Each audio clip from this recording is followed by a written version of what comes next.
A história que vamos contar não é a mesma que contaram para você. Os indígenas se mostravam interessados nos objetos que os portugueses traziam. Sou cacique dessa tribo, autoriza essa troca, madeira por objeto. Analisando com os olhos de hoje, a gente vê o quê? Uma sacanagem, né, meu? Não está nas novelas ou programas de TV. O casamento entre o príncipe Dom Pedro e a princesa Leopoldina foi acertado entre as famílias. Esquecida por muitos e importante para todos, a história do nosso país precisa da sua atenção. Por isso lançamos o maior resgate histórico já feito no nosso país. Uma produção original que despertou o interesse de milhões de brasileiros.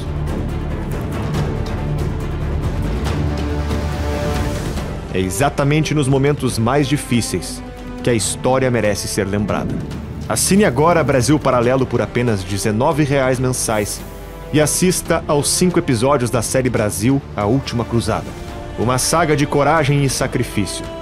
Conheça as grandes personalidades que passaram por essa terra e se emocione com a grandiosidade do legado deixado por nossos antepassados. Você também vai poder assistir nossa primeira animação de ficção, Reconquista. Uma história que representa a realidade de muitos brasileiros. Nosso streaming é o único que você pode apertar o play sem medo. Assinando agora, você também recebe acesso à trilogia Entre Lobos, uma investigação inédita sobre a criminalidade no Brasil. Crise dos Três Poderes, produção destinada a responder uma única pergunta: o que está acontecendo com o nosso país? E Guerra do Imaginário, a primeira produção brasileira sobre vida e obra dos escritores C.S. Lewis, Chesterton e Tolkien. São mais de 60 produções originais, filmes selecionados a dedo pela nossa equipe, desenhos infantis, programas, entrevistas, análises para que você possa se aprofundar na história dos grandes clássicos do cinema e muito mais. Tudo disponível para você assistir quando e onde quiser, da sua Smart TV, smartphone ou computador. Aperte agora no botão Saiba Mais e torne-se um membro.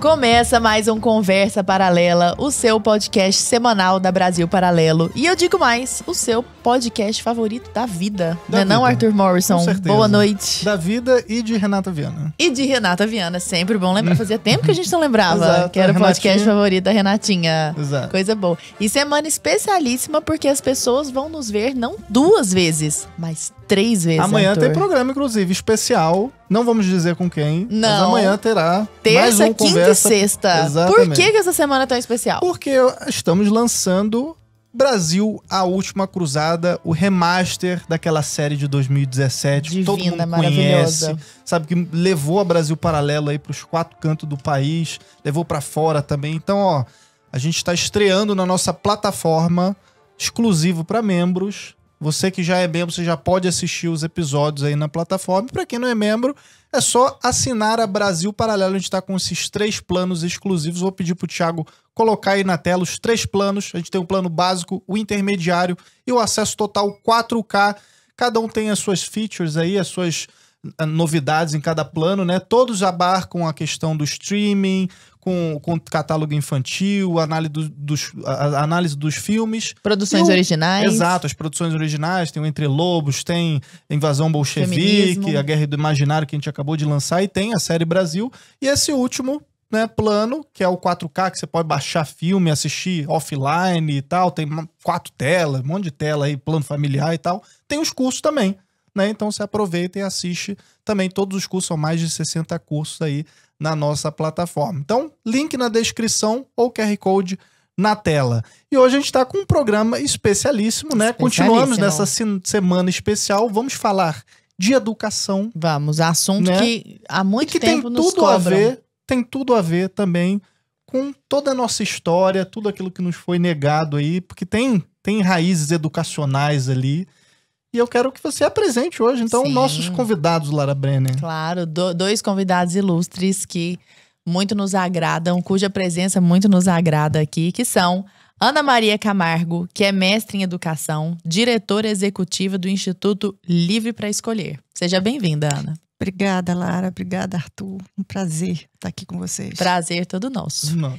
E Gabriel Mendes, que é sociólogo, professor, coordenador pedagógico da Associação Guardiões da Infância e Juventude. Seja bem-vindo. Obrigado, Lara. Obrigado, Arthur.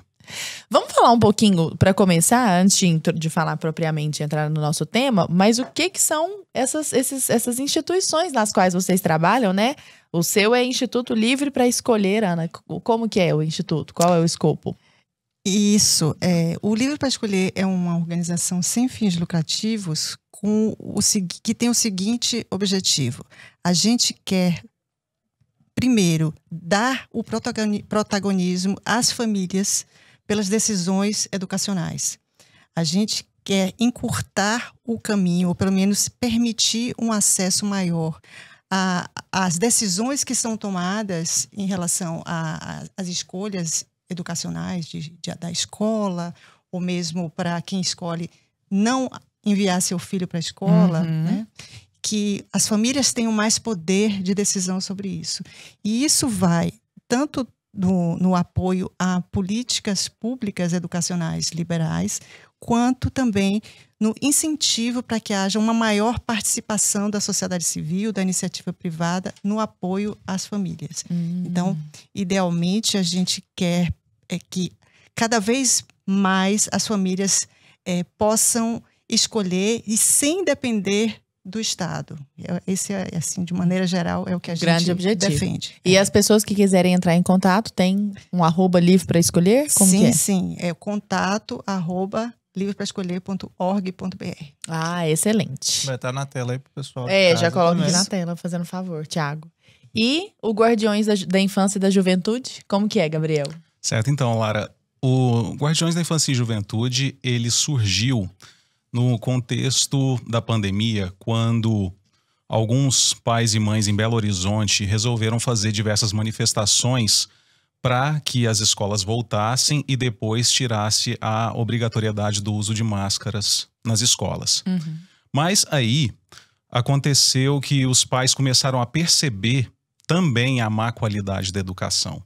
E aí a gente pode falar desde a doutrinação ideológica que existe nas escolas até a parte pedagógica em si, que é muito precária, na grande maioria. Exatamente.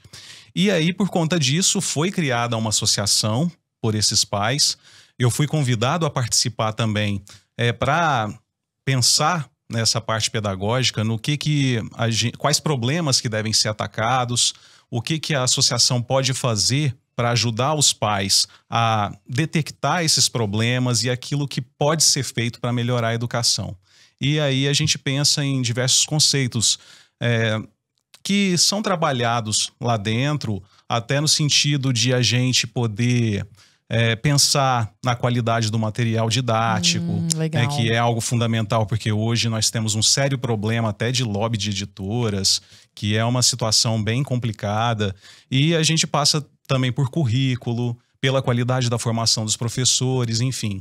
Tudo isso a gente tem como objetivo abordar nas reuniões e notas vocês técnicas. Fazem reuniões presenciais, online? Sim, como que nós fazemos reuniões presenciais toda quarta-feira na sede em Belo Horizonte, mas também fazemos reuniões online. Ah, bacana. E quem não é de Belo Horizonte, mas que eventualmente queira participar, também pode? Sim, são todos muito bem-vindos. A associação tem abrangência nacional, inclusive nós temos associados em outras cidades e outros estados, inclusive. Bacana. E qual que é o @? Guardiões Infância Juventude. Ah, legal. No Instagram? Isso, Instagram. Tem site também? O site está em construção. Ah, legal. Mas só de estar no Instagram, tá também todo mundo estará assim. na tela.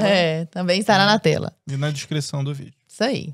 Pessoal, seguinte, eu conheci a Ana Maria já há alguns anos, e a Ana Maria que me apresentou ao Gabriel por este livro, que se chama Educar é Libertar, que é um livro muito bacana. É um livro simples de se ler, é uma coleção de artigos escritos por autores diferentes. Foi coordenado por ela, Ana Maria Camargo, e pelo Juliano Mioto, que é lá de Goiânia, inclusive, meu conterrâneo. E ela não só ajudou na organização, como também escreveu, né? Redigiu alguns artigos.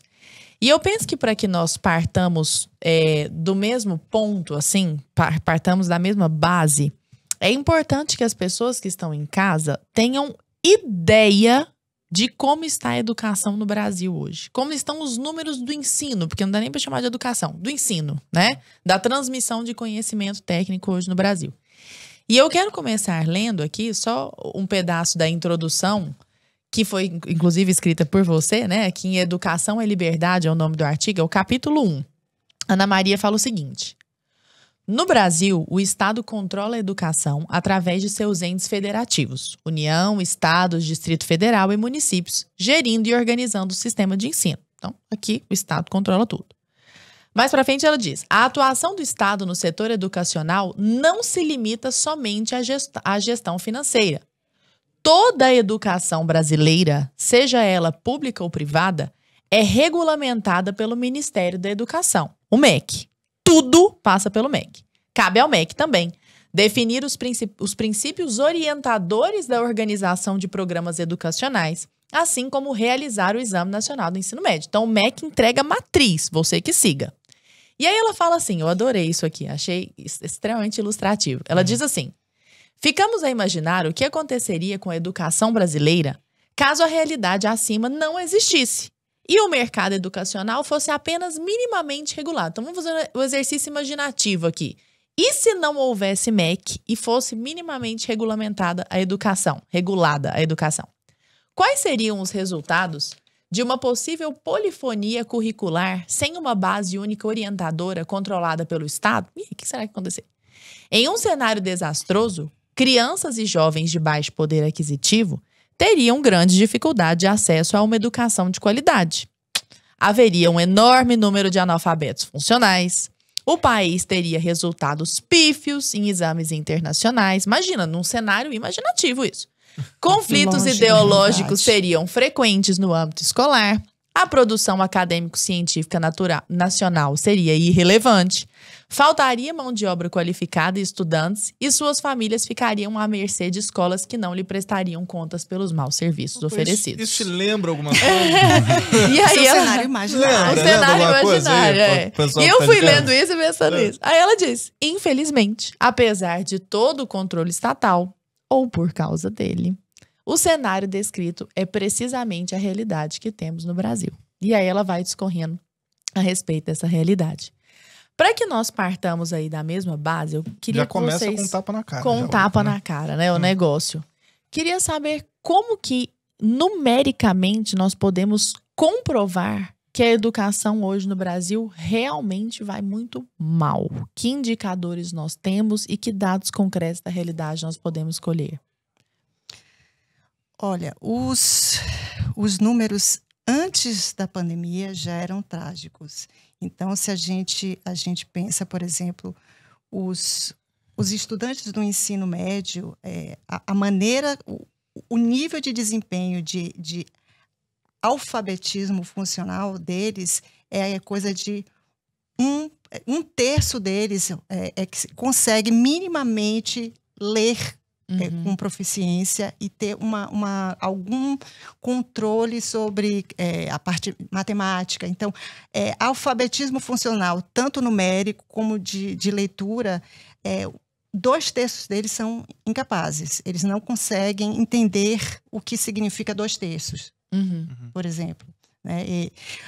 O nosso desempenho nos exames internacionais, nós estamos, essa parte de leitura, de ciências, o PISA, né? O PISA, no fundo do poço. Isso antes da pandemia. Antes da pandemia. A gente não sabe como é que vai ser o resultado agora, né? Mas a gente já imagina, porque depois de 2 anos com pouquíssimas... a maneira como, por exemplo, o ensino remoto serviu aos estudantes, principalmente aqueles que não têm assim, acesso, não só acesso à tecnologia, como não têm em casa pais que têm alguma educação, não têm livros. Então, são crianças, são jovens que dependem exclusivamente de um ambiente escolar para prover esse suporte, eles não têm. Então, essas pessoas, elas foram perdidas. As crianças que estavam em fase de alfabetização durante esses 2 anos de pandemia e que são mais vulneráveis, que não têm acesso a esse ambiente educado, elas estão fadadas ao fracasso para o resto da vida, não tem conserto mais. A gente precisa fazer alguma coisa urgentemente, é o que a gente chama de... A gente precisa de um auxílio emergencial. Alguma coisa precisa ser feita com essas crianças que estavam para ser alfabetizadas na pandemia. Essa questão do remoto, inclusive, Ana Maria, a gente recebeu o Silvio Medeiros e a Karen Mortian aqui, né? São um casal que tem 5 filhos em homeschooling, né? E aí foi uma pergunta que a gente fez para eles, né? Falando, tá, mas a gente pode classificar então como homeschooling todo esse período aí de pandemia, de auxílio remoto? Ela falou, não, de forma alguma, foi feito algo totalmente... Isso é uma falácia. E o pessoal fala, né, como se fosse, o homeschooling não tá funcionando. Não deu certo. Né? Não deu certo, porque foi uma coisa totalmente desordenada. Não só desordenada, foi uma coisa imposta. Sim. Quem escolhe fazer o que eu prefiro chamar de educação híbrida, para não dar a impressão que é aquela coisa que fica só dentro de casa... Sim. Quem opta por essa modalidade é uma opção. Sim. E durante a pandemia não foi opção de ninguém. Então, todo mundo teve que se adaptar do nada. Do nada. E aí você pega inclusive. isso e você diz que isso é a evidência de que a educação domiciliar, que a educação híbrida não funciona. Isso é absolutamente falacioso. Só para, inclusive, corroborar o que você disse, Ana, a pesquisa Pulso Brasil, conduzida pelo Instituto Ipsos, mostra que 50% dos brasileiros não sabem localizar o Brasil no mapa mundi. 25% dos estudantes de nível universitário não são proficientemente alfabetizados. É um absurdo. Não, eu tinha visto um número localizar maior. O Brasil é o que? Ele vê a África e fala, isso aqui deve ser o Brasil. 50% da população brasileira. Olha só. Apenas 18% dos brasileiros sabem localizar os Estados Unidos. Modestos 3% são capazes de localizar a França. E incríveis 84% não sabem que a Argentina faz fronteira com o Brasil. Gente, não, eu vou continuar, porque é estarrecedor. 5% dos alunos que terminam o ensino fundamental, 5% têm o nível de matemática que deveriam ter nesse estágio de aprendizado. Esse número é de 6% para os requisitos em língua portuguesa. Tô bem, então, 1% a mais. Mas a música da Anitta, eles sabem de cor. Sabem de cor. E nós estamos no PISA atrás de Uruguai, Tailândia, Trinidad e Tobago, Jordânia, Romênia, entre outros aqui. Serve, então quer dizer... Só primeiro mundo. Olha que coisa louca. O que mais, Gabriel, que você tem a dizer para nós desse cenário atual hoje? Até para complementar o que o Arthur falou em relação à questão da pandemia, a gente tem que pensar numa série de situações que ocorreram que só ocorreram por conta da ausência de liberdade educacional no Brasil. Uma coisa que pode ser dita a respeito daquele sistema remoto, que as pessoas simplesmente assistiam o professor falar na aula em alguma plataforma, tentando replicar o que era feito nas escolas, não faz o menor sentido. Mas foi interessante para saber, por exemplo, alguns pais verem que o ensino é uma porcaria, ou que o seu filho não estava preparado para aquela aula porque não teve uma educação de base de qualidade. Sim.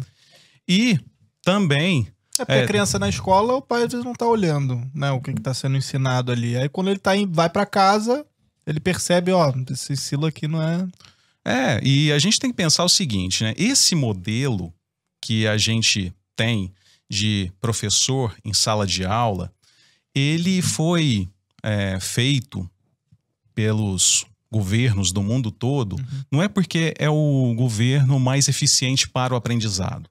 Ele é o mais barato, de melhor custo-benefício para atingir o aluno médio. Só que, durante a pandemia, a gente teve a grande oportunidade de usar as plataformas tecnológicas que existem para oferecer um ensino mais personalizado. Só que nem isso pôde ser feito porque os governos acreditavam que seria importante que o professor cumprisse aquela carga horária daquele jeito, ensinando os alunos naquela aula expositiva numa plataforma. E isso, para mim, foi uma questão muito grave relacionada à pandemia. E aí, falando mais especificamente de números, uma coisa que é muito triste citar é que, infelizmente, no Brasil, o pessoal gosta de quantidade e não de qualidade. Hoje, em praticamente nenhum país se fabrica, né, se produz tanto artigo científico. Sim. Só que os artigos científicos feitos aqui no Brasil são totalmente irrelevantes. E eu vejo na minha área das ciências humanas e licenciaturas, é puro proselitismo. De ciências humanas, então, né? Pois Em educação, estamos...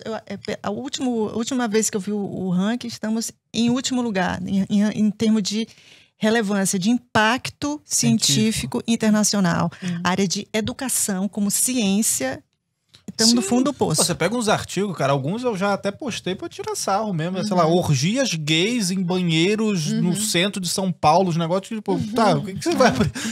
Fica parecendo que o cara que tava estudando, ele só queria ir lá pra poder ver qual é, entendeu? Aí ele falou, acabou escrevendo um artigo. Vai tirar aqui o quê daqui, né? Que seja socialmente útil pra alguma coisa. E não tem estudo de caso que você fala, não, foi feito ali um método decente. Não, é puro proselitismo ideológico, mas a gente percebe que é intencional isso, e você vê até nos livros do Paulo Freire que ele falava que o papel do magistério era justamente esse, de divulgar ideias políticas revolucionárias, não era ensinar.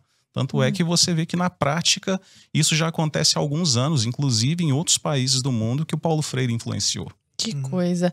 Agora, deixa eu me perguntar, a gente investe no PIB alguma coisa ali em torno de 6% do PIB em educação, né? Isso. É falta de investimento? Assim, se colocar mais dinheiro, colocar mais... Porque a gente vê, só para contextualizar, a gente tá em Uhum. ano eleitoral, todo e qualquer político vai falar de saúde, segurança e educação. Transporte e tal, mas, educação é algo que, não, precisamos aumentar o investimento em educação e tal, e sempre fala de dinheiro, educação, investimento, educação. Mas falta dinheiro para educação, assim, a gente investe pouco mesmo em educação? Não investe pouco. E se a gente pensa que esse dinheiro é mal usado, eu acho que quanto mais dinheiro, pior. Não é só que não vai melhorar. Se você continua investindo, gastando em um ensino de má qualidade, o que é que vai acontecer? Você vai educar mal com mais intensidade. Não é. A gente precisa de mais eficiência, a gente precisa de algum nível de accountability, de responsabilidade por aquilo que é entregue. Ninguém dá satisfação à sociedade quando os estudantes não aprendem. Não aprende, que pena, não aprendeu a ler, né? Ele tem 12 anos, não sabe ler, né? Que coisa lamentável. Todo mundo, todos nós pagamos impostos. O objetivo, quando a gente paga imposto, o objetivo é garantir, deveria ser, que o aluno está sendo bem educado, bem preparado para atuar profissionalmente, para se realizar como pessoa, como cidadão. É para isso que a gente paga os impostos, né? O aluno é o fim. Mas como é que no Brasil não é assim? O fim é o sistema, é manter o sistema, e o estudante é um meio, uma desculpa para se manter o sistema. Por isso, o que é o maior fundo financiador da educação no Brasil, que é o Fundeb, no mínimo 70% do que é arrecadado nesse Fundeb, no mínimo é obrigatoriamente gasto com o pessoal ligado ao magistério, né? Então, e não pagar a folha. Só para pagar a folha. Não há uma vinculação a vamos ligar isso a uma pequena fração, para se houver, daqui a alguns anos, se houver uma melhora, aí relaciona com o ICMS, aumenta um pouco. Independentemente disso, 70%, quer o aluno aprenda, quer não, 70% vai para a folha. Né, da folha do ligado. Então, na verdade, isso foi constitucionalizado, isso está na Constituição. Eu acho que uma das piores ratadas mesmo que aconteceram no Congresso foi isso, porque todo mundo achou lindo. Houve alguns avanços em relação ao Fundeb? Eu acho que sim, no sentido de uma melhor distribuição aos municípios mais pobres, nesse sentido sim. Mas, primeiro, não precisava constitucionalizar isso. É uma coisa que poderia continuar por mais um tempo, como era antes um projeto. E segundo, não deveria engessar o sistema desse jeito. Quem ganha com esse engessamento, com esse fato de que a grande parte dos recursos devem ir para a Folha de São Paulo, para a Folha de São Paulo, desculpa, para a Folha de Pagamento, são os sindicatos dos professores. Então, quem saiu fortalecido disso foram os sindicatos. Os estudantes, nada, não tem nada que garanta, e ao contrário, não há nada garante que isso vai melhorar a vida dos estudantes, porque a gente continua sem prestar contas do que é feito.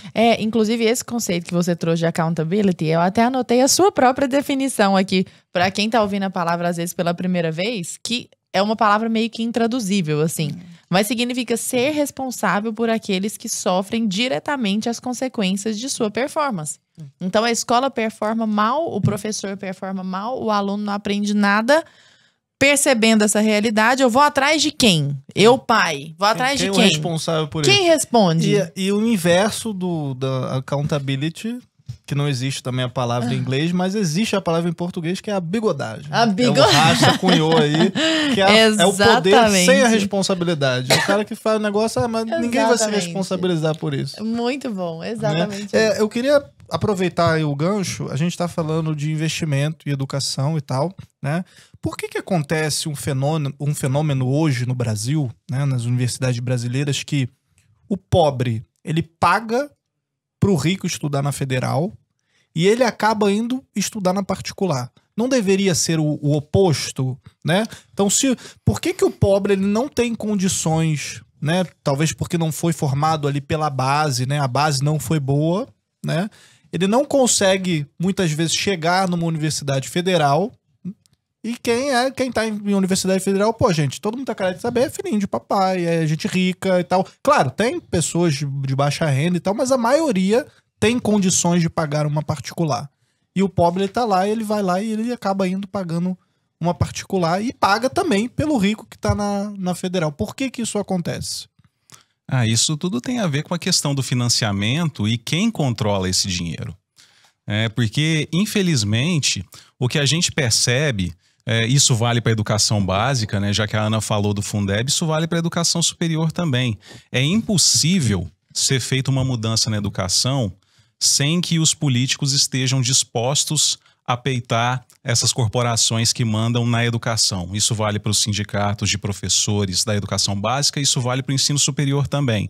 Porque da forma que a gente está atuando hoje nas universidades, a gente tem um problema muito grave, porque o orçamento ele fica todo na mão de reitores e diretores de universidades que estão ali, na grande maioria das vezes, atuando em cima de critérios políticos.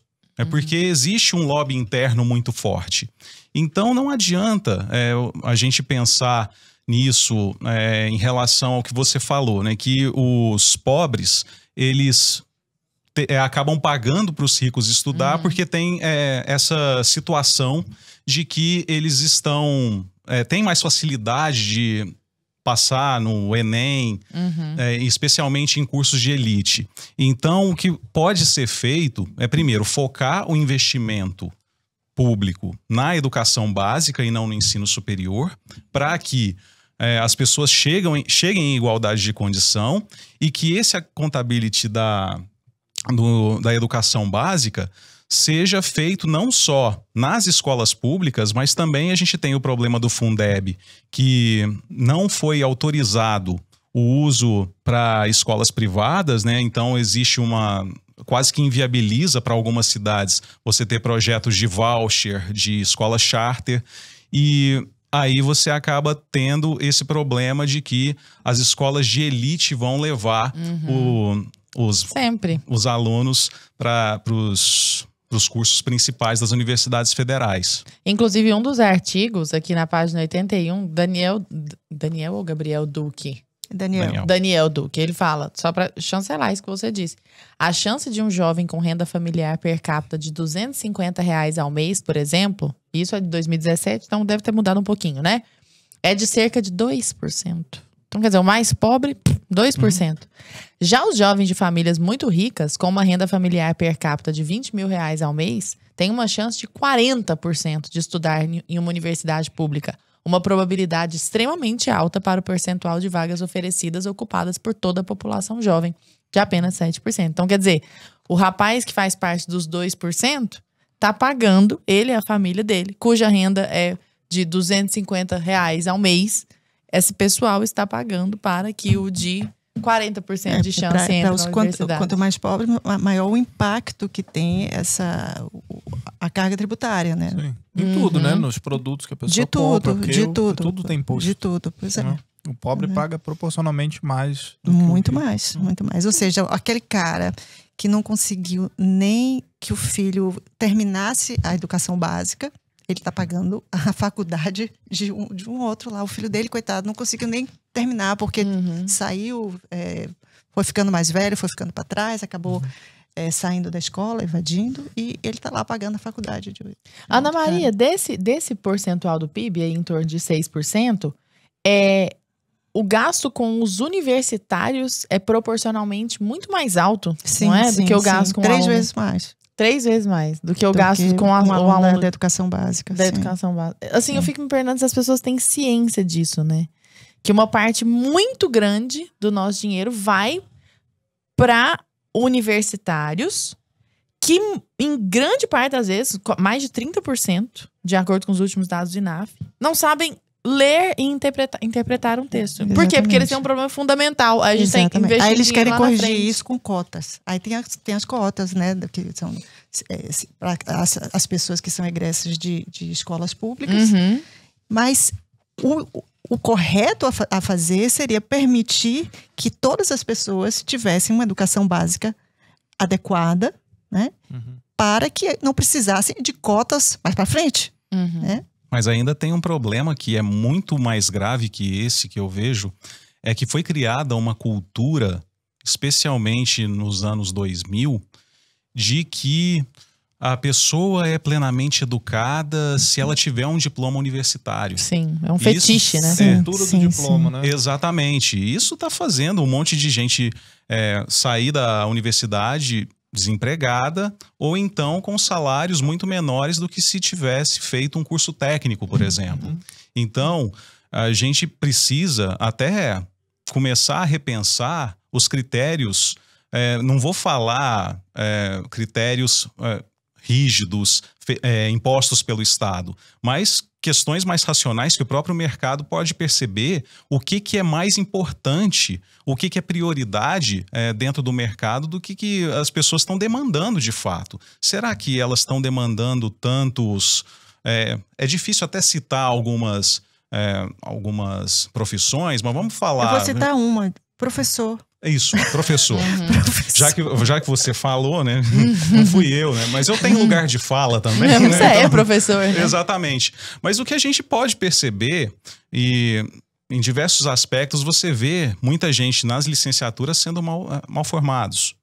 Então, quando você percebe que voltou agora na pandemia também, muito informalmente, mas é algo que já existia nos anos 90 e tem até um nome para isso nos Estados Unidos, que são as microescolas, onde as pessoas juntavam algumas crianças na casa de alguém espontaneamente que tinha algum conhecimento básico de alfabetização, e essa pessoa que cuidava dos meninos alfabetizava ela e saía com uma educação até melhor do que muitas escolas por aí. É algo que a gente vê também num livro chamado A Árvore Bela, que retrata alguns estudos feitos em países mais pobres, aldeias distantes, em que eles conseguiam escolas com mensalidade de $1, $2 por mês, de oferecer uma educação de maior qualidade do que das escolas estatais daqueles países.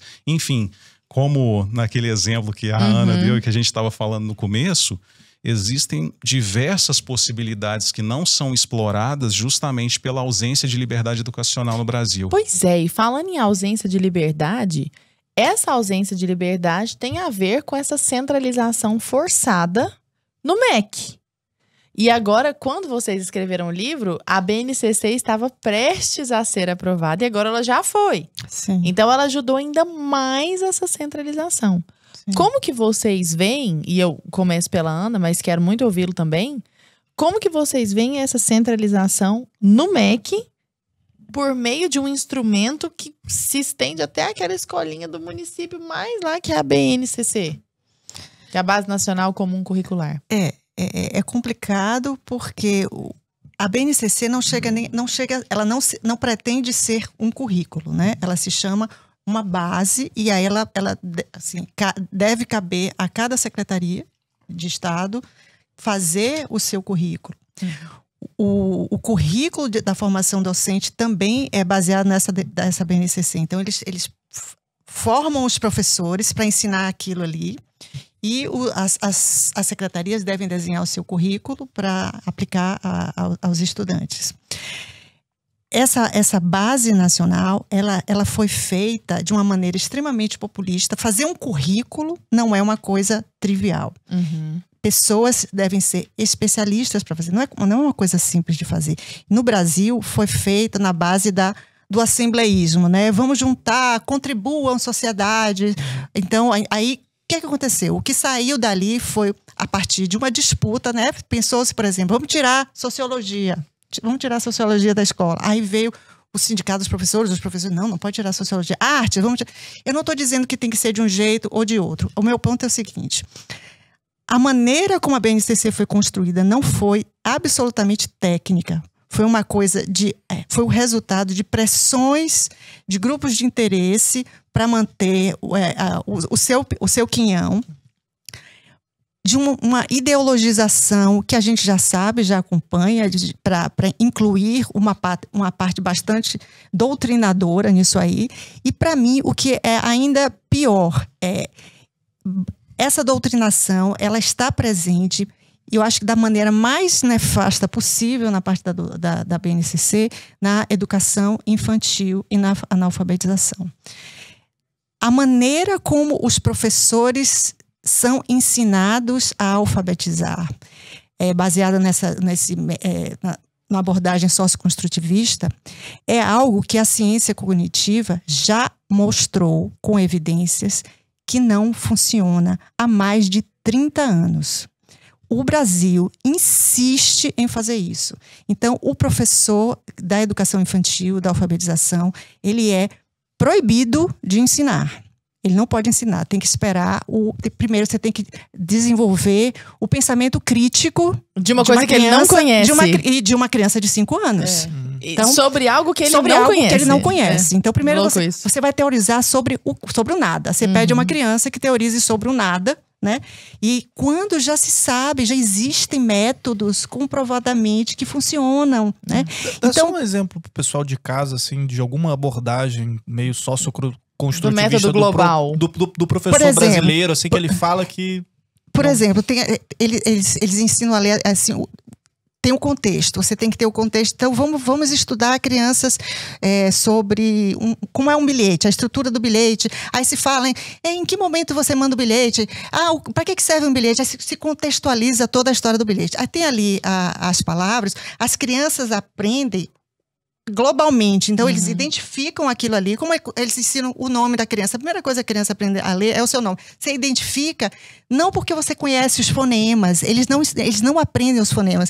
Então, o que acontece? Quando aparecem palavras diferentes, que ele ainda não memorizou aquilo ali, o professor não pode ensinar. O professor tem que esperar a criança tentar, da cabeça dele, entender como é que um fonema junta com outro e forma uma palavra. Porque se o professor ensina, aí está dizendo que o que se diz é que ele está interferindo no processo da criança, que ele deve aprender. Ser só um facilitador. Ele deve ser só um facilitador. Ele não pode ensinar. Isso, corrigir, então, também. De jeito nenhum. De jeito nenhum. Então, a criança, ele troca as letras, então faz parte do processo. Deixa ele, algum dia ele vai vai aprender. Isso, aí chega... Se você tem em casa uma mãe, principalmente a mãe, né? Normalmente é o que tem mais impacto. Uma mãe que lê para a criança, que estuda, que tem um vocabulário mais rico, a criança vai. Apesar, ele aprende a ler não por causa do método, ele aprende a ler apesar do método. Então, ele vai aprender. Agora, aquela criança que não tem isso, você obrigar ela a passar por isso, chegar aos 12, 13 anos sem saber, porque o professor não pode, e muitos professores ficam angustiados com isso. Ele quer ensinar, mas aí o colega vê, professor tal tá ensinando um método castrador que oprime a criança. Método silábico, método fônico. Aí o professor também que falam que não pode ficar ensinando a repetição, porque é uma coisa... Eu não sei não pode colocar um X em cima, assim, não vermelho. Caneta vermelha, nem pensar. Nem pensar, nem pensar. Agora, cor do sangue. Bacana é deixar o menino chegar aos 13 anos sem saber ler. Aí ele não aprende. Aí depois vão dizer, vamos pensar num jeito de evitar a evasão escolar. Claro que ele vai ter evasão escolar. O cara chega aos 17 anos, né? Com os colegas dele de 12, 13, porque ele não consegue entender aquilo ali. Claro que ele vai embora. E o que me deixa mais assim... Eu fui professora, né? Eu sou professora hoje de adultos, mas eu fui professora 7 anos de adolescentes. É que esse menino chega extremamente mal formado, ele tem uma dificuldade imensa de ler, ele não consegue escrever numa linha reta, escreve tudo errado, assim, não pode nem falar que é errado. Caligrafia, nem não pensar, existe caligrafia, é um pensar. método antiquado. Não pode. Vários. Cadernos e cadernos. Nós somos da também. última geração da caligrafia. Pois é. Não pode. E aí esse menino que não sabe ler, e aí ele tem que passar por filosofia, sociologia. Aí não é uma língua só estrangeira, são 2 línguas. Inglês, espanhol. Como aprende inglês sem saber português, meu Deus do céu? Ele vai correlacionar com o que na cabeça dele? São 7 anos aprendendo o verbo to be. Verbo to be. Aí esse menino vai fazer a prova do Enem. E a prova do Enem vai pedir para ele fazer uma proposta de intervenção. Porque qual que é a teoria? A teoria do pensamento crítico. Aí que é a proposta de intervenção? Ele vai pegar um problema que ninguém conseguiu resolver até hoje. Nenhum político resolveu. Eu acho que eles fazem isso de sacanagem, entendeu? Porque bota um monte de vai que um de dá uma ideia boa. Falar. Aí fala, pô, esse cara, essa ideia aí, vou roubar. Falar. Entendeu? Aí o menino em 5 linhas tem que pegar um problema tipo a inserção dos deficientes físicos na sociedade, as cotas pros negros, aquelas coisas mais tapafúrdias e criar uma proposta de intervenção. Quem vai fazer o quê, como, pra quê e o detalhamento. Resolva o saneamento básico no Brasil. Com tipo, 5% dos alunos, como a gente leu aqui, tendo o domínio de língua portuguesa.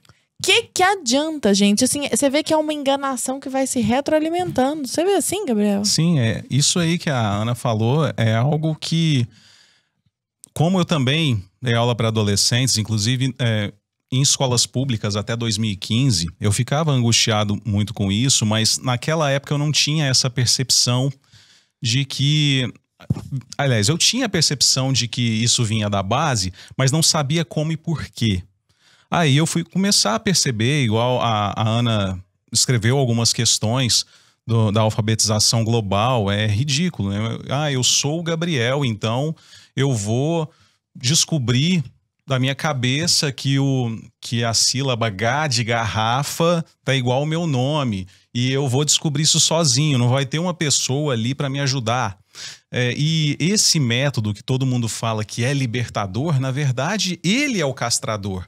Porque quando a pessoa começa a ler alguns textos mais complexos e vê que ela está escrevendo certas palavras erradas quando não corrigiu na frase que deveria corrigir, o trauma é muito pior do que o trauma para a criança que foi corrigida. Isso é ridículo. Não, e sem falar da questão cognitiva. Há uma idade em que isso é mais plástico. Então você tem que usar esse momento, porque senão isso deixa sequelas mesmo. Ele passa uma idade, chega um ponto, ele já não consegue, ele não tem a plasticidade do cérebro, já não consegue mais fazer isso aí. Eu fico meio chocado, gente, de verdade, assim, porque eu tento lembrar do meu ambiente escolar. E eu não sei se é porque eu realmente naquela época não tinha a menor percepção a respeito disso, mas o que dá a entender, o que parece é que piorou muito, assim, porque assim, eu lembro de fazer caligrafia, eu lembro de uma professora de redação que eu tive A Elisete, nossa, a mulher era o cão chupando manga, assim, tipo, ela corrigia, assim, cada vírgula, cada coisa, e eu só aprendi bem o português, assim, eu gosto muito de português, porque, cara, a pessoa ia lá e riscava, assim, de tipo, zerar um negócio, tá horrível, isso aqui, escreve de novo, entendeu? Você tá com algum trauma, Arthur?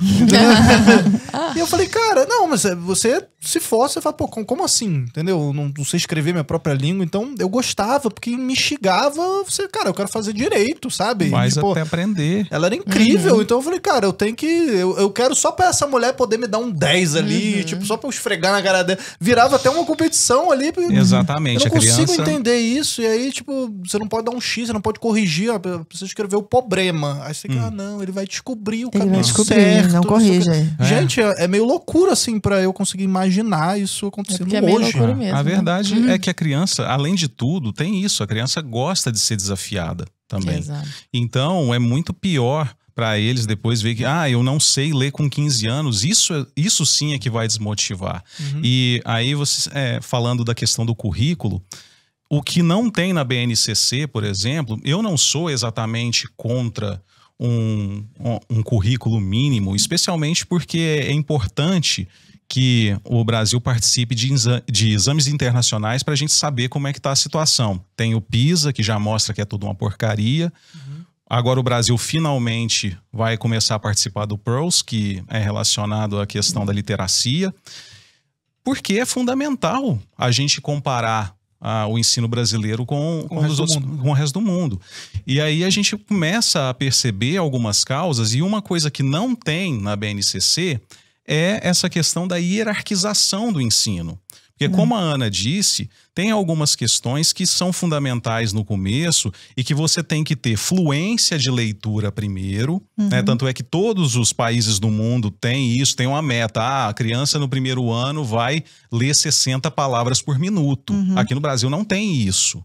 Não pode, até que oprime. Sim. Não pode. Exatamente. Oprimir Porque a um pode ler criança. mais lento, eu pode ler mais rápido. Tá, mas... A gente tem equidade, né? Pois é, mas em situações normais, com pessoas normais, o que elas vão fazer é incentivar a criança, vai ajudar. Né? Não é simplesmente deixar ela de lado, igual acontece aqui, porque a verdade é que a gente empurra com a barriga muitas vezes. E aí você acaba abrindo margem para essas questões que foram faladas, porque com a pessoa tendo essa dificuldade de leitura, o pensamento crítico, quando ela pode desenvolver o pensamento crítico, ele simplesmente não existe. Tanto é que dentro da BNCC você tem uma série de questões que abrem margem, inclusive para a doutrinação ideológica, porque a verdade é que tem ali uma facilidade muito grande para você impor determinadas questões nos currículos. Eu vou dar um exemplo eu tenho falado muito com algumas mães que analisam livros didáticos que são ligados ao agronegócio. É o movimento de São Paulo, né? Exatamente. E aí elas estavam dando alguns exemplos, nada que eu não soubesse, porque desde a época que eu dava aula era assim também. E aí eu percebi que hoje, os livros didáticos agora revisados para a BNCC, a questão piorou muito. Aí você tem um descritor lá, por exemplo, que fala, né, de descrever as atividades extrativistas e os impactos que ela tem no meio ambiente. Né? O extrativismo seria agronegócio, mineração. Aí tá, beleza. Só está escrito isso. Mas não fala nada relacionado à questão do impacto na segurança alimentar do mundo, e que o agronegócio tem trabalhado com a questão de redução de impactos ambientais e melhora da produtividade. Isso não existe. Do Brasil ser o celeiro do mundo, né? De sei lá, da gente exportar tanto e...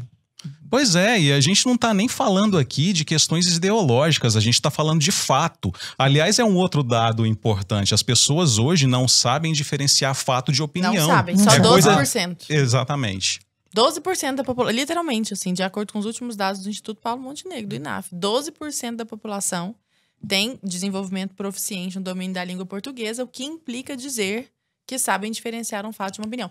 Isso significa que, por exemplo, se você aparece dando um dado lá, tipo isso, 5% da população brasileira, o Gabriel tá falando isso, 5% da população brasileira tem o domínio que deveria ter em língua portuguesa na vida adulta. A pessoa vai falar assim, esse cara é um fascista. Assim, acho que é uma opinião sua, Eu me sabe? lembrei muito de um episódio até daquele canal do Spotnix, que é que eles botam duas pessoas pra conversar. Sim. E é de um amigo meu que é o Cristiano Quioca, ele participa desse programa. Eu vi isso aí. Ele fala, eu não vou me lembrar qual que é o tema, acho que é tipo, sei lá, anarcapitalismo e, sei lá, comunismo, um que defende alguma coisa. São duas pessoas defendendo ideias totalmente opostas, conversando, né? E aí quando ele fala da pandemia, fala aquela situação toda, e ele cita fatos ali, né? E ele tá, só mostrando dados, números e tal. Aí tá a menina lá, comunista lá, falando, não concordo. Não concordo. Ele falou, não, mas essa não é a minha opinião, eu tô dizendo fatos. Mas eu discordo dos fatos. Não, assim? Meu Deus, é uma coisa impressionante. Agora deixa eu me perguntar pra vocês. Tirei o Estado, então. Tirei o Estado. Saiu o MEC, saiu a obrigatoriedade de cumprimento de BNCC, esse engodo todo. Como que seria um currículo sem o Estado? A gente tem diversas possibilidades, porque a gente sabe, por todos os estudos que foram feitos no mundo, aquilo que é essencial para as crianças desenvolverem, as ferramentas básicas que seriam línguas e matemática. E ciências, assim, né? Isso, e ciências naturais. Mas tudo isso pode ser feito de acordo com a demanda da comunidade, dos municípios, porque toda a comunidade sabe onde que existe demanda de trabalho, o que precisa ser feito para a pessoa ser uma boa cidadã, do ponto de vista moral também. Aliás, é bom ressaltar sempre que muito se dá valor, se é que a gente pode chamar de valor a formação intelectual, mas se perdeu a formação moral e espiritual nas escolas. Então, tendo professores dispostos a mostrar quais são os caminhos, é muito fácil que as pessoas identifiquem aquilo que é essencial na formação, porque...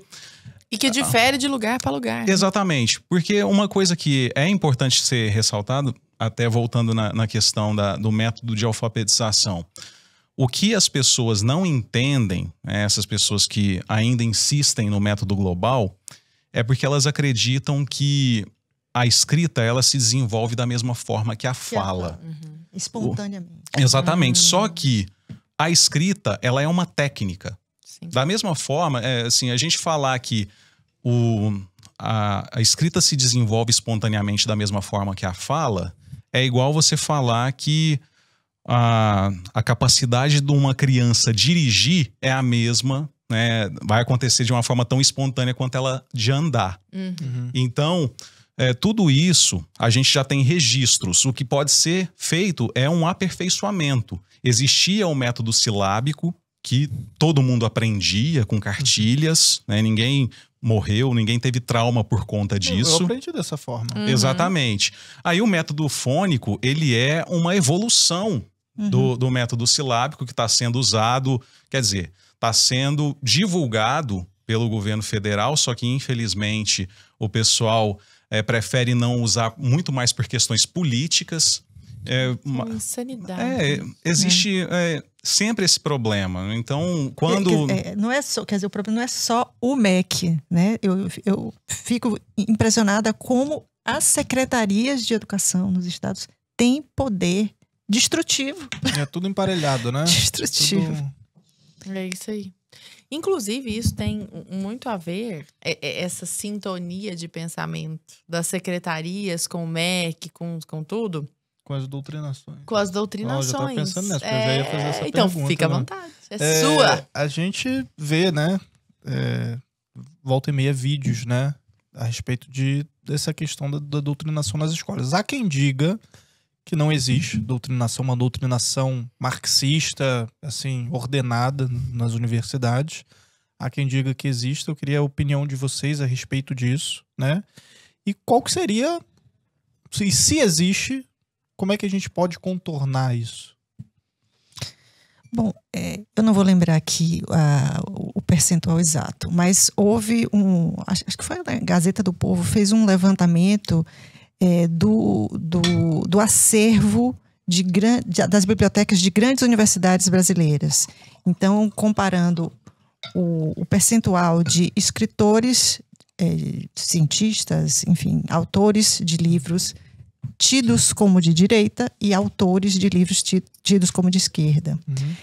E a disparidade é uma coisa impressionante. Então, começa aí. As bibliotecas das universidades oferecem muito pouco em termos de livros, de ideias que não sejam de esquerda. Plurais. Isso, de modo geral. Se você vai para a área de humanas, se você vai para a área de educação, é pior ainda, né? E aí, quando você vai para o material didático, eu acho que o Gabriel pode falar melhor. Há alguns anos, o Fernando Schiller fez um levantamento de alguns livros dos mais utilizados, mais adotados nas escolas. Do mesmo jeito, que ele conclui que há, sim, um direcionamento ideológico marxista, sim, de esquerda, assim, que eu prefiro chamar de coletivista, né? Sim. Há um direcionamento coletivista que tenta apagar a importância do que é realmente diverso, né? O que eu fico impressionada é como as pessoas cada vez mais mudam o significado dos termos. Então, o diverso agora é a homogeneidade, né? O verdadeiramente diverso, eles não aceitam. Uhum. Eles não pode ser diferente, você não pode... Tem que ser hegemônico. Tem que ser hegemônico. E isso eles chamam de diversidade, porque eles consideram diversidade apenas a questão, racial, a casca, né? Gênero. Agora, exatamente. Sim. Agora, o que você é, o que você acredita, né? a sua verdadeira... A sua verdadeira a sua individualidade, ela tem que ser diminuída para você pertencer àquela coletividade. Aí eles chamam isso de diverso. Essa doutrinação, ela ficou bastante, eu acho que, escancarada quando surgiu aquele projeto de lei do Escola Sem Partido, né? Porque antes ela sempre existiu e tal, mas nesse movimento do Escola Sem Partido, onde começaram a filmar professores, né? Apareceram vários vídeos de dentro da sala de aula dos próprios alunos, né? Isso tomou um domínio público muito maior. Eu queria saber de vocês, o que vocês acham especificamente sobre o Escola Sem Partido. Certo. Em relação ao Escola Sem Partido em si, eu acredito que ele teve uma importância fundamental porque ele mostrou o que está acontecendo nas escolas. Porque o que o Carlos Nadalim, o pessoal de toda a equipe, eles não mostraram casos isolados, né? Vamos falar, mostrou casos isolados, né? Quantos 1000 casos isolados, né? Então a gente percebe que existe um problema muito grave. E eu estava na escola pública, eu me lembro disso, porque quando eu passei no concurso e fui nomeado, eu me lembro, inclusive, que eu fui convidado a trabalhar numa escola rural e quando eu cheguei, era para eu corrigir a prova da outra professora. E aí, os alunos me explicaram que a prova era de consulta e que estava tudo bem só copiar o que estava escrito no caderno, que ela passou no quadro. Sim, ela fazia isso e dava 10 para todo mundo. Aí os alunos me confirmaram isso, a coordenação confirmou isso. E o que era a prova? Na sua opinião, o que é gênero? Aí escrevia, gênero é construção social. Para que isso? Não, então, qual que era, Gabriel? Calma, qual é a Sociologia. Não é pro Sociologia. um negócio desse. Então, fica assim, se alguém me contasse, eu ia falar, não, imagina. Não é pois possível. Não. Isso acontece muito, eu vi que acontece. Ninguém me contou, Eu tenho outras histórias aqui, mas a gente ficaria 3 horas aqui falando. Mas o que acontece em relação à Escola Sem Partido? Ele teve uma importância fundamental. Eu acredito que o projeto, da forma que ele foi elaborado, de ter um cartaz, porque o objetivo do projeto de lei era esse, de falar das funções do professor, ele não sei qual impacto teria, porque Nós já temos uma legislação que obriga o professor a respeitar a opinião do aluno, né? Eu não sei se todos os estados têm isso, mas lá em Minas Gerais, no Estatuto do Magistério, se eu não me engano, no artigo 173, fala que o professor que não respeitar o aluno por questão de cor, credo político ou religioso, ele está sujeito a sanções, a punições. E não acontece isso, né? Nunca acontece. Por quê? E aí é o que eu sempre falo. Não se muda a educação no Brasil, especialmente a educação pública, se não houver uma coragem da parte de alguns agentes públicos de peitar essas corporações. Porque nunca aconteceu nada. Recentemente aconteceu de um aluno ser expulso, sei lá, porque ele foi...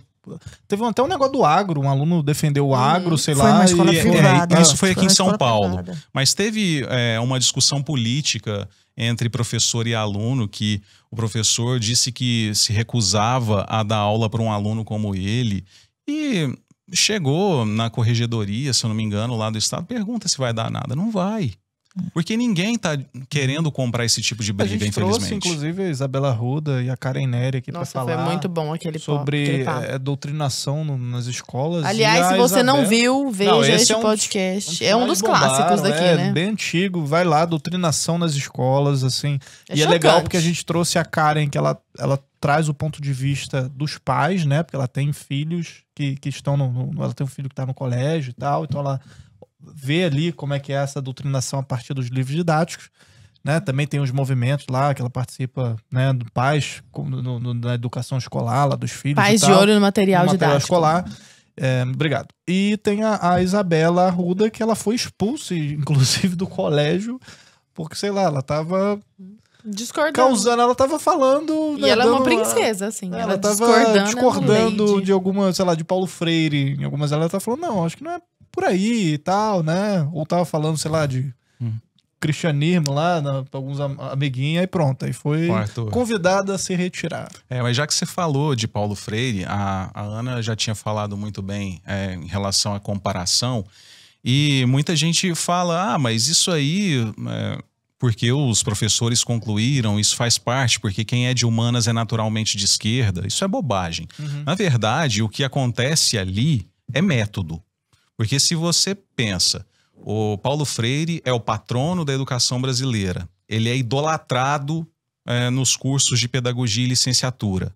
E aí você percebe, quando você lê de fato Paulo Freire, há diversos indícios de que esse sempre foi o objetivo dele. Aliás, indícios nada, né? Ele deixa muito escancarado, porque ele fala da necessidade do povo oprimido começar a pensar certo. Esse é o papel do professor, ensinar a pensar certo. Interessante que esse pensar certo, ele escreve em um livro que se chama Pedagogia da Autonomia. Exatamente. Você tem autonomia para fazer como certo. Eu digo que você tem que pensar. Eu te digo o certo e você tem autonomia para me obedecer. Mas é uma figura de linguagem, chama paradoxo. E ele coloca bastante paradoxo, né? Muita verborragia nos livros dele. Quando você entende, aí você conclui. Porque a gente sabe que a intelectualidade de esquerda, o próprio Foucault disse uma vez, se eu não me engano, que acho até que eu ouvi num dos podcasts daqui alguém comentar isso, que para você ser querido na academia, você tem que escrever platitudes mesmo, né? Deve ser até o Dan Xavier, provavelmente, não sei. Não, foi alguém que citou aquele livro... Não vou lembrar, peraí. É um livro que fala justamente isso, que se escreveu um monte de porcaria. Vocês estavam falando do Escola Sem Partido, é só uma questão assim, só para uma provocação até pro pessoal de casa, para vocês mesmo, até para a gente desenvolver um pouco esse tema, né? Por exemplo, eu tenho uma opinião a respeito também do Escola Sem Partido. Eu acho, igual você comentou, que foi importante, né, para escancarar realmente essa situação, mas... será que ela deveria ser sem partido mesmo ou será que ela deveria ser sem Estado?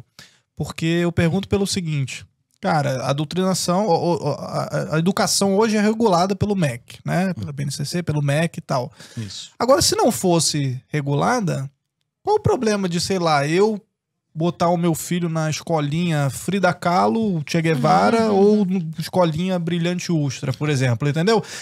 desde que você não seja obrigado a colocar o seu filho na escolinha, pra mim, cara, se tu quiser botar o teu filho na escolinha que reverencia o Marx, o problema é teu. Não me obrigando a colocar o meu filho, a minha filha, no caso, na mesma escolinha, pra mim não tem problema. Então o problema pra mim, eu queria saber a opinião de vocês, não é essa questão da doutrinação per se.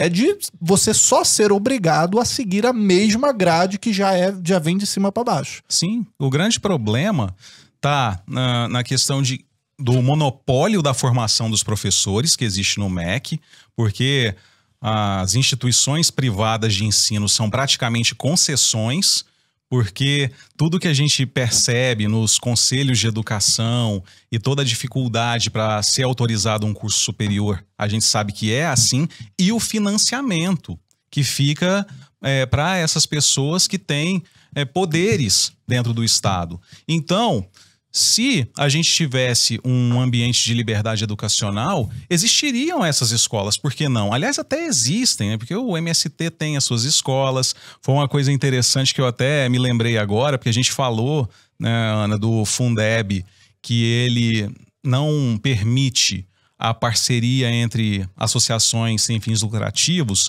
mas aquelas que são ligadas a movimentos sociais de esquerda, como as escolas família agrícola, essas podem.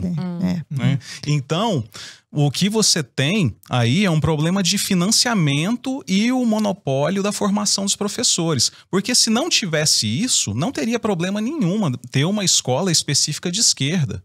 Ela ia sobreviver no mercado? Eu duvido muito, até porque a esquerda não sobrevive num ambiente onde a verdade, onde as a pessoas ciência... podem optar. Eu concordo com você e com o Gabriel também. Eu acho que é mais um problema de escola com Estado do que uma escola com partido. Um problema do monopólio mesmo. Exatamente, né? Exatamente. Eu acho que as pessoas têm o direito de escolher uma escola que doutrina. Quando você, por exemplo, escolhe uma escola religiosa para sua filha, uma escola católica, por exemplo, escola católica, por que não? Livre. A pessoa tem o direito ele tem lá os seus valores. Acho que deveria ter o direito. Eu não sou contra a existência de um currículo mínimo, ainda que estatal, desde que ele seja bem enxuto. Aí eu estou falando de literacia, matemática, ciências, só. Fora isso, diversidade. Então, tem aquela escola que ela é, sei lá, focada em ciências, matemática, engenharia. Aquela criança que quer ir mais para lá, nessa direção, muito bem. Uma outra para desenvolver a parte mais artística, muito bem. Né? E com diversas... Quem é melhor do que você para saber o que o seu filho Aliás, para mim, esse é um dos piores problemas do Estado, é essa visão paternalista que se tem, né, de que as famílias menos instruídas, elas não têm interesse, elas não têm capacidade, elas não são capazes de pensar, de desejar e de fazer escolhas. Não se interessam, né? Pela educação dos filhos, né? E então essa, inclusive... Isso é uma coisa racista e preconceituosa, Totalmente. Então, assim, agora eu vou falar um pouco de um projeto do Instituto Livre para Escolher.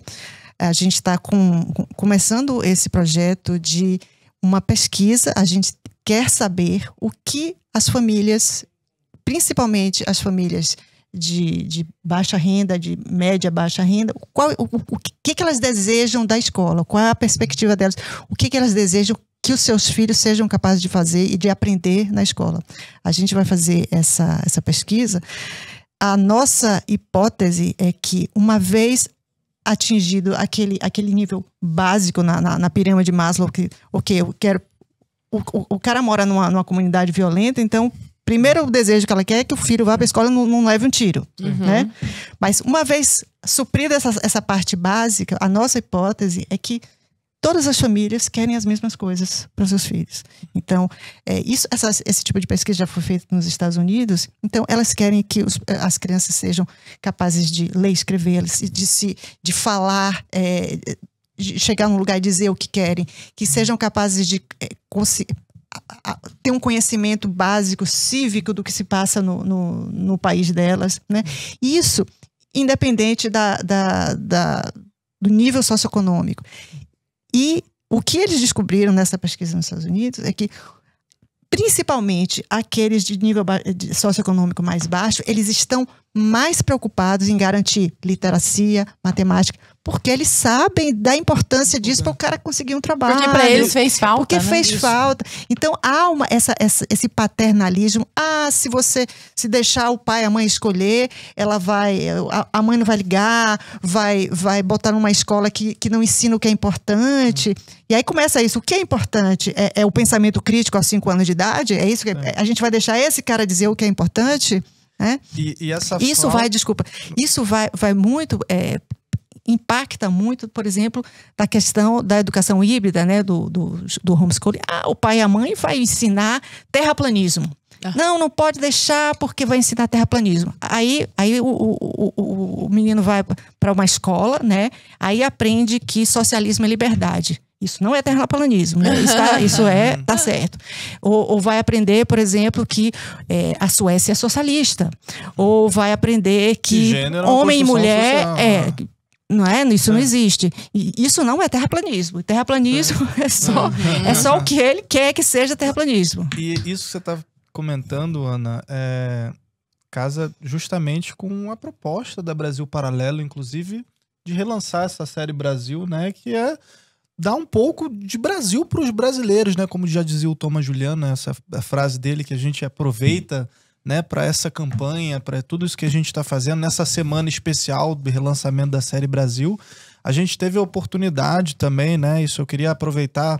A gente vai puxar um videozinho aqui bem legal, cara. A gente fez uma ação, né, para divulgar essa série. Então a gente foi em colégios, sabe? E a gente viu as crianças, né? A gente conseguiu trazer à vida personagens históricos da nossa história. Então a gente tem Dom Pedro I, Dom Pedro II, né, Maria Leopoldina, Princesa Isabel, o Bonifácio, porque são os pais fundadores, cara, da nossa nação. E a galera, o pessoal, assim, quem tá de casa nos assistindo, a maioria não sabe o que eles fizeram, por que eles foram importantes, né?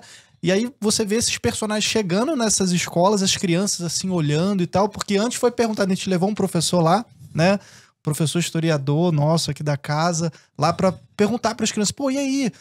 A gente vai trazer heróis nacionais aqui para vocês hoje, quem são os seus heróis e tal? Aí você fala, Lula, é Bolsonaro. O pessoal não tem noção da nossa origem, sabe? Não tá no imaginário das pessoas, né? As pessoas não sabem. Se você pega os Estados Unidos, pô, tem uma estátua de cada pai fundador em tudo quanto é lugar. Você tem musical, pô, todo mundo sabe quem foi o Hamilton, por exemplo, sabe? E aqui ninguém sabe quem foi Bonifácio, ninguém sabe quem fez Princesa Isabel, sabe?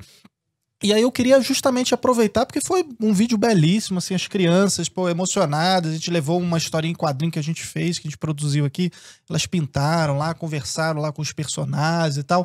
Então, é isso que a gente tenta fazer aqui, cara, todo dia, eu e a Lara aqui no nosso programa também, trazendo pessoas, sabe, importantes aqui pra gente falar de todos esses temas, né, da gente trazendo pautas relevantes, que compartilhem dos mesmos valores que vocês aí de casa. Eu sei que a gente fica aqui vendendo também. Eu sei que é chato pro pessoal. Assine Brasil Paralelo, inclusive. Mas, pô, assina, cara, porque tem de R$19,90. Tá tudo dentro da plataforma, né? A gente tem vários documentários exclusivos, programas exclusivos também, né? E lá não reclame de a gente divulgar também. Porque todos esses valores que vocês têm aí de casa, que vocês estão assistindo, a gente compartilha dos mesmos valores e a sua assinatura ajuda a gente a levar esses valores, né, adiante, né? Se você está reclamando tanto da doutrinação marxista, coletivista nas escolas, cara, começa ajudando uma iniciativa que compartilha dos mesmos valores que você, cara. Começa ajudando aqui a Brasil Paralelo, porque a gente vai produzir, assim, um documentário atrás do outro, programas, uma coisa... Tem muita novidade ainda esse ano que vai chegar. Tem coisas, spoilers aí que a gente já sabe que eu não posso contar ainda. Mas, cara, se você assinar, você já vai ter direito a isso. Temos um agente da KGB. A gente KGB. também tem lojinha também da BP. A gente vai mostrar. Amanhã vai chegar os produtos, a gente vai mostrar pra vocês aí. Então, pô, vários produtos pra você que curte a marca da Brasil Paralelo. Você vai poder usar a caneca, vai poder usar camisa, Moleskine. Cara, veste a Brasil Paralelo, sabe? Fala, divulga pras pessoas. Isso ajuda muito a gente. Eu vou puxar agora o trailer dessa ação que a gente fez nas escolas. Roda aí, Thiago. No ano em que completamos o bicentenário da nossa independência como país, fomos até uma escola de ensino fundamental com uma pergunta muito simples. Quem aqui conhece algum herói brasileiro? Uma pessoa assim muito importante, que fez muita coisa legal pelo nosso país? Fala. Pode ser o George Washington? George Washington é dos Estados Unidos, tem que ser brasileiro, gente. Já não se fala mais sobre os feitos dos nossos antepassados, e boa parte da memória foi apagada. Nunca foi tão necessário entregar um pouco de Brasil para os brasileiros. Lançamos a nova edição do maior resgate histórico já feito em nosso país.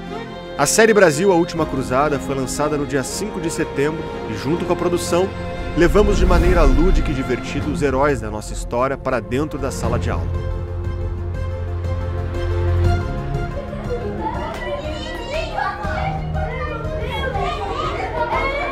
Por que Dom Pedro I e Dom Pedro II e ele conseguiram muitas medalhas?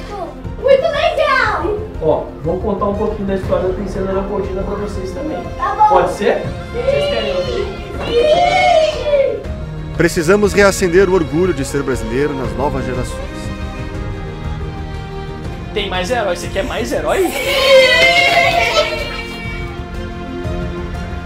Será que Leopoldina e Dom Pedro I tinham um filho? Será? Alguém sabe o nome dele? Dom Pedro II. A série Brasil, a Última Cruzada, chegou para fazer isso. E eu só fui divertido. E também é mais legal brincar com as princesas e brincar com princesas que não são do Brasil.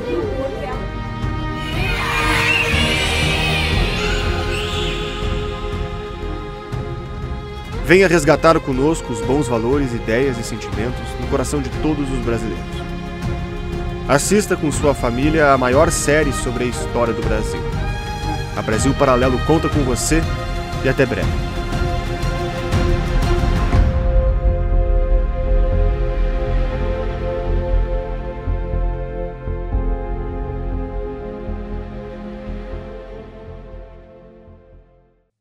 Pô, muito interessante, né, Lara? Porque, assim, é realmente essa história que nos foi negada a vida inteira. Eu não me lembro de ter isso, por Nem exemplo, eu. na minha... Não me Muito lembro. bacana, achei muito bacana. Né? Iniciativa incrível, É impactante ver Então, de o parabéns.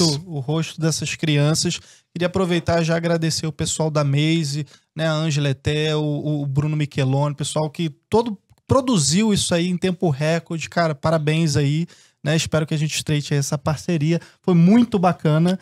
E vamos continuar aqui falando a respeito também disso, né? De por que essa história, qual que é o objetivo de negarem essa história pra gente? Por que vocês acham? Assim, por que não se fala disso nas escolas? Por que isso foi abafado? Eu não sei nem se é uma coisa intencional. Aqui eu vou dar um palpite. Eu acho que eles não sabem, eles não ensinam porque eles não sabem. Eu acho que falta conhecimento, falta interesse. Possivelmente os cursos universitários não ensinam. A formação é ruim, né? Eu acho que uma vez que isso seja dado aos professores, eu acho que muitos deles, a gente fica às vezes com preconceito com o professor de história, mas muitos deles eu acho que teriam muito prazer em ensinar isso. E precisa ser divulgado, precisa não só para os estudantes, eu acho que falta um trabalho talvez junto aos professores, né?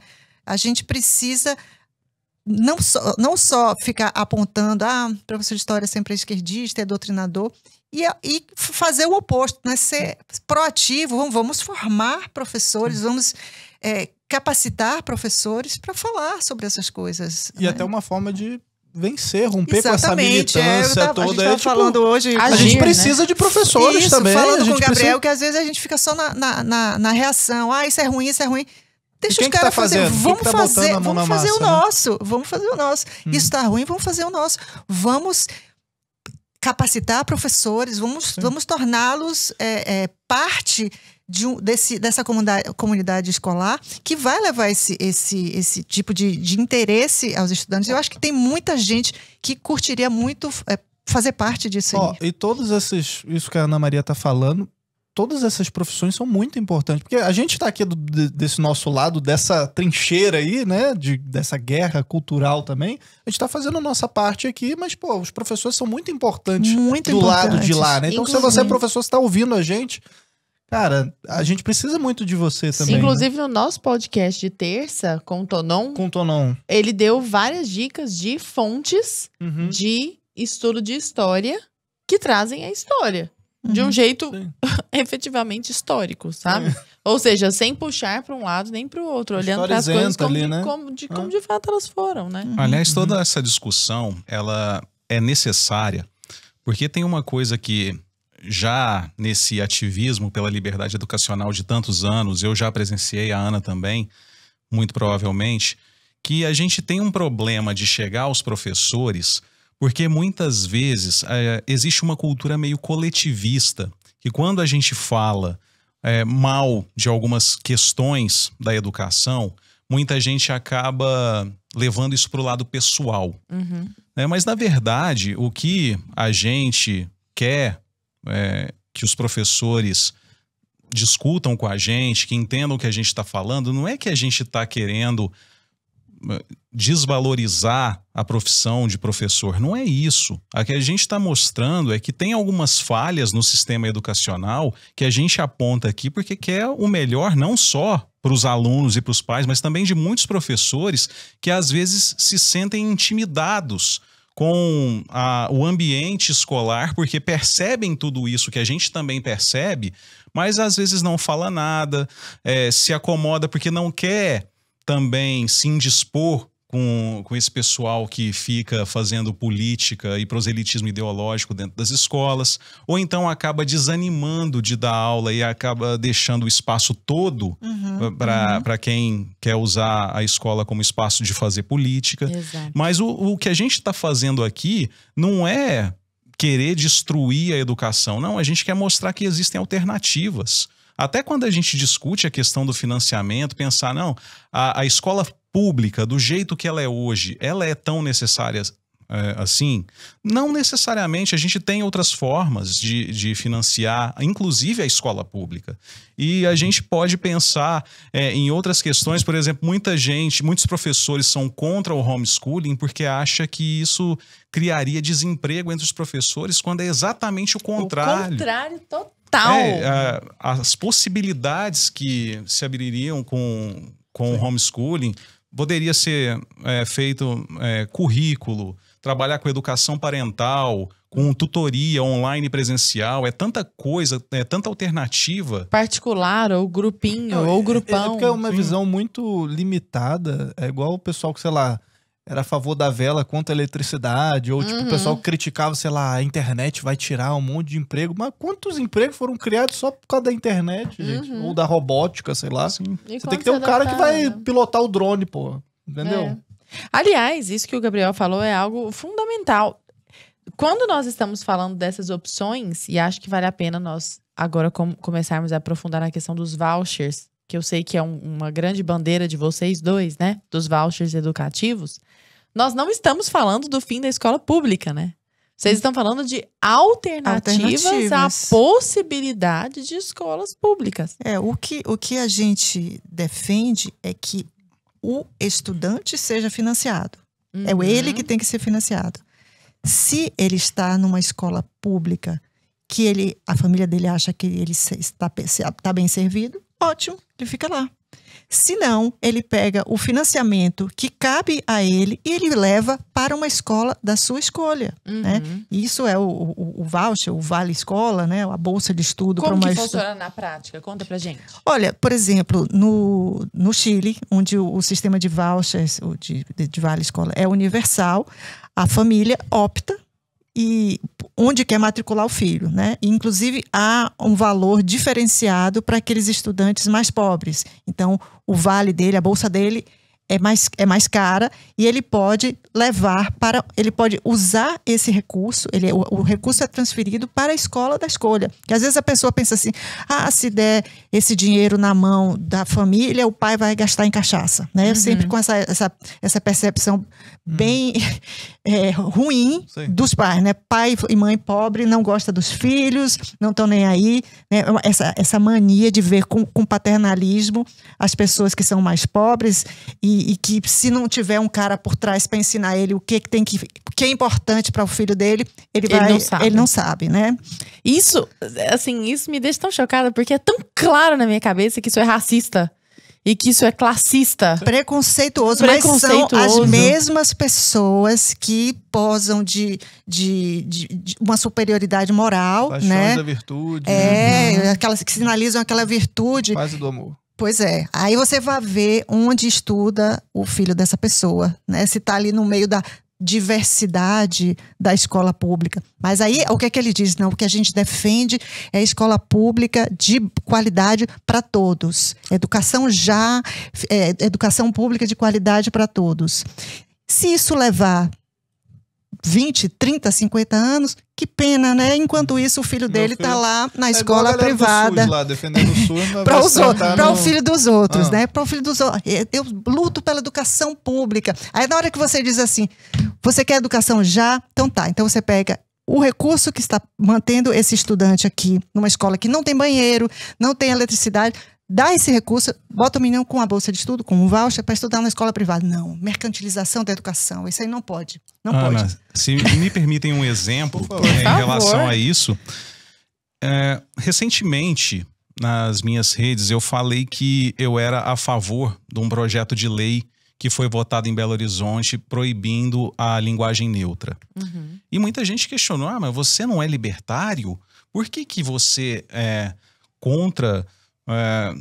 você é a favor de uma imposição? Eu falei, não, eu não sou a favor de uma imposição. O meu ponto é o seguinte: as crianças é que são obrigadas por lei a frequentar essas escolas. E os mais pobres não têm outra opção senão essa. Isso. Se por um acaso você dá um voucher para os pais de uma criança que eles se recusam a oferecer, fazer com que seu filho esteja numa escola onde se ensina gênero neutro, tudo bem.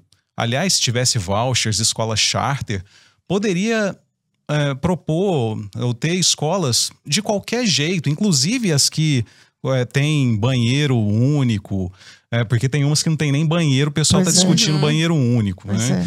Então, se tivesse essa alternativa, eu não me importaria de ter escolas usando gêneros neutros, inclusive em documentos oficiais. Mas enquanto isso não tiver, eu sou a favor sim. Porque o que você está fazendo é condenar a criança mais pobre a ter uma educação de má qualidade e que ensina a língua portuguesa de maneira errada. Então, enquanto esse sistema de educação, né? Exatamente. E quem vai se prejudicar é ela. Sim, claro. Eu defendo a educação livre, mas enquanto esse sistema autoritário continuar existindo, eu sou a favor desse tipo de proibição, sim. Excelente. Faz todo Lara, sentido, né? Estamos encaminhando para o nosso fim. Sim, sim. Você tem mais alguma pergunta aí para fazer? Uma Sim. bombástica, tem alguma bombástica? Não, eu acho, assim, um dos grandes... Tinha várias outras, mas não, então eu queria voltar, para a questão dos vouchers, porque eu sei que essa é uma grande bandeira para os dois. Sim. A questão dos vouchers educativos. Se vocês puderem desenvolver um pouco mais isso, como que funcionaria na prática? Então, porque fica parecendo uma coisa muito longe, sabe? Tá. Digamos que um estudante, para ele frequentar uma escola estadual, ele custe ao Estado R$1.000 por mês. Certo. Né? Ele custa lá R$1.000 por mês. Ao invés de obrigatoriamente gastar esses R$1.000 na escola estadual, ele permita a família escolher. Não, eu não quero ficar nessa escola. Aí, ao invés dele gastar naquela escola, o Estado transfere para a escola de escolha da família os R$1.000. Então, ele sai daquela escola. E aí, existem vários sistemas de voucher, né, desse Vale Escola. por exemplo, no Chile, eles não permitem que isso seja usado em escolas com fins lucrativos. Eu não me oporia, eu acho que não teria nenhum problema. Mas, ainda que fosse, então fossem escolas sem fins lucrativos. Aí, esse recurso é transferido para a escola de escolha da família, e muito bem. Existe além desse método de vale escola, dessa bolsa, em alguns estados nos Estados Unidos tem algo que vai além, que o estado ele pega o recurso que seria para a escola pública e ele permite não apenas que esse recurso seja usado para pagar a mensalidade de uma escola privada, mas ele permite outros serviços e produtos educacionais. Então, se aquela família, por exemplo, ela tem um filho deficiente, ele tem um filho que é surdo, ele é surdo. Então, ela usa aquele recurso para comprar equipamento. Ou ele ao invés de ir para uma escola privada, ele quer comprar currículo para fazer educação na casa dele. Então, o Estado, aí no caso, determina serviços e produtos e a família customiza, inclusive entre irmãos. Então, essa criança aqui, esse meu filho, ele se dá bem indo para a escola todo dia, ele está aprendendo bem. Esse outro não. Eu prefiro que ele vá 2 dias por semana e 3 dias por semana ele estuda em casa. O importante é que esse recurso, ele é transferido, no caso do Vale Escola, ele vai para a escola, ele não vai lá, não fica na mão do pai para o pai gastar em cachaça. Mas deixa eu ver se eu entendi. Tá, digamos lá, o aluno, você falou lá, numa situação, uma hipótese lá, ele custa R$1.000 naquela escola pública. Isso. Pro Estado. Isso. E aí, tá, mas aí você tem uma escola particular lá que a mensalidade vamos chutar, tá, R$2.000, é o dobro. Uhum. Aí o Estado transferiria R$1.000 para essa escola e os outros R$1.000, sei lá, o pai pagaria isso? Sim. Ele traria como uma bolsa. Há sistemas de vouchers que permitem isso. Híbridos. Assim. Seria uma bolsa só, tipo, a bolsa de R$1.000, você paga o restante. Você paga lá. o resto. Entendi. Ou então você escolhe uma escola que custe R$1.000. Entendi. Né? Tá. E o importante, como eu falei, isso varia. Por exemplo, no sistema do Chile, o vale é mais caro para a criança mais pobre. Então, ele pode ir para uma escola um pouco melhor porque o vale dele é mais caro. Uhum. E aí, essas escolas que aceitam esses estudantes mais pobres, porque eles são mais difíceis de ensinar, né? Sim. Então, essas escolas, elas são acompanhadas mais de perto, elas são cobradas. Existe accountability, né? Porque se essas escolas não entregarem o serviço adequado, elas perdem o direito de receber esse voucher mais caro. Entendi. Entendeu? Então, há um trabalho junto dos professores, essas escolas, e até para ver o interesse da escola, né? Porque se diz assim, a escola não vai querer receber esses alunos mais pobres porque eles são mais difíceis de ensinar pelo fato de já vir com talvez uma deficiência, mas elas têm esse incentivo, elas para receber esse vale mais caro, elas são acompanhadas mais de perto e elas precisam entregar resultados. Uhum. Muito bom. Eu achei que ficou bem explicativo, né, exato, Lara? que é uma saída bem bacana. Ele se propõe aqui no Educar e Libertar. Inclusive, fica a dica, mais uma vez, do livro. Muito bom. Lara, não vou me despedir de você, porque amanhã estamos aqui de novo. Estamos juntos. Essa semana, aliás, a gente essa semana estamos juntinhos. Fernando vai ficar até com ciúme. Não vai não. Ele te adora. Um abraço aí pro Fernando. Então, eu tô com saudade de tu, hein, Fernando? Tem que aparecer mais. E ele tá aqui em São Paulo. Tá aqui em São Paulo. Trabalhando. Alguém tem que trabalhar, né? Enquanto a gente fica aqui conversando. Não, eu tô trabalhando muito aqui. Se você não tá trabalhando... O Rasta, inclusive, tá trabalhando... Né? Tá trabalhando pra gente pra programas futuros que vai rolar. Quero saber que trabalho é esse do Rasta. Que fica falando que não trabalha, tá trabalhando pra caramba também. Você tá comendo coisa gostosa em tudo quanto é lugar. Um abraço também pro Rasta. E pro pessoal que assinar Brasil Paralelo vai ter direito a todos esses spoilers aí que a gente já tá mais ou menos dando aqui.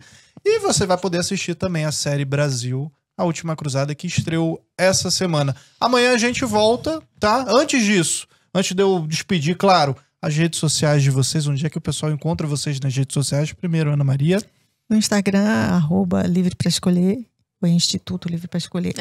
Tem o Facebook e o Instagram. Um é Instituto Livre para Escolher, o outro é Livre para Escolher. Vai estar tudo certinho, a gente vai colocar certinho lá na tela aí para você. Isso. E tem o Ana Maria também? Tem. No Instagram é Ana Maria N. Camargo. e no Facebook Ana Maria Camargo. Legal. E você, Gabriel? No Instagram, Prof. Gabriel Mendes. Aí de lá, se quiser ir para as outras redes... Tá tudo lá também. Tem lá o link. Exatamente. E no Guardiões da Infância e Juventude,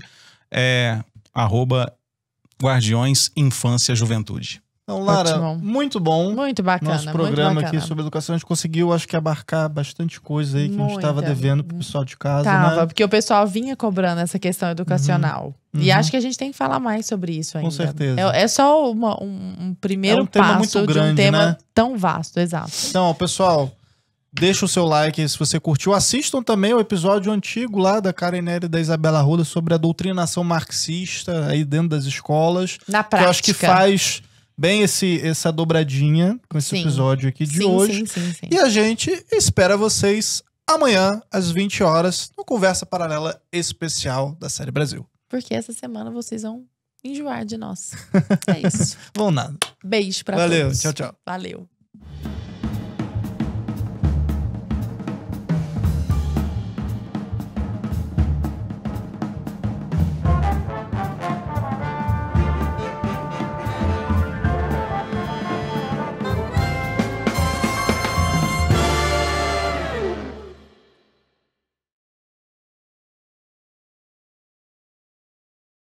A história que vamos contar não é a mesma que contaram pra você. Os indígenas se mostravam interessados nos objetos que os portugueses traziam. Sou cacique dessa tribo. Autoriza a troca madeira por objeto. Analisando com os olhos de hoje, a gente vê o quê? Uma sacanagem, né, meu? Não está nas novelas ou programas de TV. O casamento entre o príncipe Dom Pedro e a princesa Leopoldina foi acertado entre as famílias. Esquecida por muitos e importante para todos, a história do nosso país precisa da sua atenção. Por isso lançamos o maior resgate histórico já feito no nosso país. Uma produção original que despertou o interesse de milhões de brasileiros.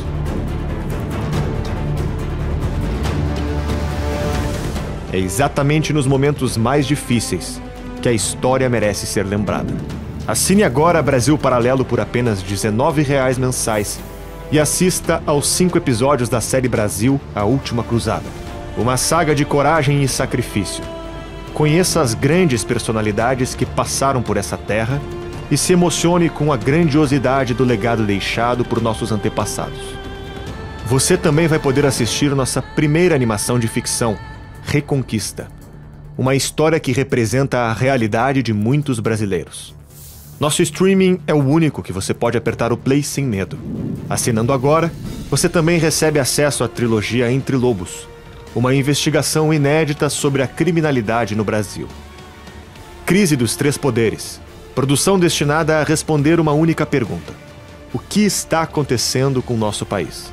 E Guerra do Imaginário, a primeira produção brasileira sobre vida e obra dos escritores C.S. Lewis, Chesterton e Tolkien. São mais de 60 produções originais, filmes selecionados a dedo pela nossa equipe, desenhos infantis, programas, entrevistas, análises para que você possa se aprofundar na história dos grandes clássicos do cinema e muito mais. Tudo disponível para você assistir quando e onde quiser, da sua Smart TV, smartphone ou computador. Aperte agora no botão Saiba Mais e torne-se um membro.